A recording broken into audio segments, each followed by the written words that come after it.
So hello everyone, welcome back to my new video. Today I'll show you what is on-click function in JS and how it's work. So let's go on my computer screen. હું તમને શીખવાડીશ કે on-click જે function છે જાવાસ્ક્રિપ્ટનું કઈ રીતે work કરે છે with એના એક્ઝામ્પલ સાથે હું તમને શીખવીશ કે કઈ રીતે કામ કરે છે. સો ચાલો જઈએ આપણે આપણી so guys I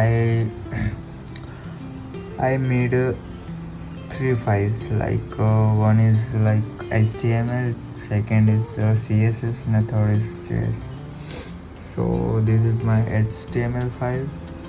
I'll show you my CSS and JS file just a minute. So this is my CSS file and this is my JS file. So basically મેં છે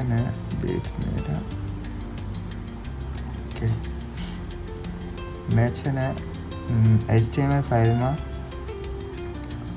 પહેલાં તો ઇનપુટ માટે આપણે અત્યારે બેઝિકલી ઓન ક્લિક ફંક્શનથી આપણે એક કેલ્સી બનાવ્યું છે. કેલ્સી લાઈક કેલ્ક્યુલેટર. ઓકે, કેલ્ક્યુલેટર બનાવ્યું છે જેમાં આપણે ઇનપુટ નાખીશું ઇનપુટ નંબર નાખીશું, પહેલો નંબર ને બીજો નંબર, તેનું કરશું આપણે સરવાળો, બાદબાકી, ગુણાકાર, ભાગાકાર, સમ, મલ્ટિપ્લિકેશન, ડિવિઝન અને સબટ્રેક્શન, એડિશન, મલ્ટિપ્લિકેશન, ડિવિઝન. આપણે આ ચાર પેલું પરફોર્મ કરશું. સો એના માટે આપણે ઇનપુટ માટે બે ઇનપુટ ફંક્શનનો ઉપયોગ કર્યો છે. અહીંયા ઇનપુટ બોક્સ આવશે લાઈક નંબરનું, એટલે તમે ઇનપુટ લખશો એટલે આખું આવી જશે. પછી એમાં નંબર્સ આવશે, નંબર્સ એટલે આંકડા. ઓકે, એમાં આપણે આઈડી લીધી છે નંબર 1. એમ આઈડીમાં કેરેક્ટર બી આવે અને એમાં તમારે નંબર યુઝ કરવો જ પડે, કમ્પલસરી છે. વિધાઉટ નંબર તમે આઈડીને એક્સેસ ના કરી શકો એમ. અને પ્લેસ હોલ્ડરમાં તો તમે કંઈ બી લખી શકો, લાઈક એન્ટર નંબર હોય, ETC કંઈ બી, કેમ કે એ તમે જે બનાવશો ને એ બોક્સની અંદર ખાલી બેકગ્રાઉન્ડમાં લખેલું હશે, જેથી યુઝરને ખબર પડે કે અહીંયા મારે શું નાખવાનું છે એમ. ઓકે, સો આપણે બે ઇનપુટ લીધી છે. ઓકે, અને થર્ડ બોક્સમાં આપણે લીધું છે આન્સર, કે એ બેનો જે આપણે પરફોર્મ કરશું એનો શું આન્સર આવશે એમ. એના માટે આપણે ત્રીજું બોક્સ લીધું છે આન્સર. હવે હું તમને દેખાડું એનું આઉટપુટ. સો લાઈક આ છે આપણું ફર્સ્ટ બોક્સ, આ છે સેકન્ડ, અહીંયા આવશે આપણો આન્સર. ઓકે, અહીંયા છે બેકગ્રાઉન્ડમાં મેં તમને કીધું એન્ટર નંબર અને ઓકે તમે જોઈ લીધું. હવે આપણે નીચે જઈએ તો નીચે મેં લીધું છે બટન્સ. ઓકે, બટન લીધું છે મેં, એમાં મેં આઈડી આપી છે અને એમાં આપણે ઓન ક્લિક ફંક્શન વાપર્યું છે. ઓન ક્લિક એમાં આપ્યું, એનું નામ આપ્યું છે એક એડિશન, સબટ્રેક્શન, મલ્ટિપ્લિકેશન અને ડિવિઝન. ત્રણ એમાં આઈડીમાં નામ આપી દીધું, સબટ્રેક્શન, મલ્ટિપ્લિકેશન, ડિવિઝન. ઓકે, તો આપણે જઈએ JSમાં. ઓકે ગાઈસ, હવે આપણે જઈશું JSમાં.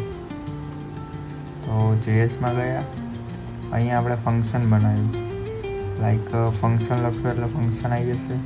અને આ એડ આપણે જે આપણું પેલું ફંક્શન હતું ઓન ક્લિક એનું નામ આપ્યું હતું એડ નામનું, યાદ હોય તો દેખાડી દઉં પેજ. જો અહીંયા આપ્યું છે એડ. ઓકે, અહીંયા લીધું એડ આપણે, અહીંયાથી વેરિયેબલ લીધો લેટ નામનો, એને નામ આપ્યું T1. એમાં લીધો નંબર, એમાં લીધું આપણે નંબર. તો નંબર ક્યાંથી આવ્યો? નંબર અહીંયાથી આવ્યો, ટાઈપ એનો. ઓકે, હવે document dot element by ID, ડોક્યુમેન્ટની જે આઈડી હતી આપણે શું આ લીધું નંબર 1 આપી તે આઈડી. એ આઈડીને અહીંયા એક્સેસ કરાય, એની વેલ્યુ એટલે અહીંયા નાખશું એ વેલ્યુ. ઓકે, સેકન્ડમાં બી આપણે એવું કર્યું. હવે ત્રીજો વેરિયેબલ લીધો લેટ T3. હવે જે આ T3 છે ને T3 એ જ આપણો મેઇન હીરો છે. Like T1 and T2 like આ T1 અને T2.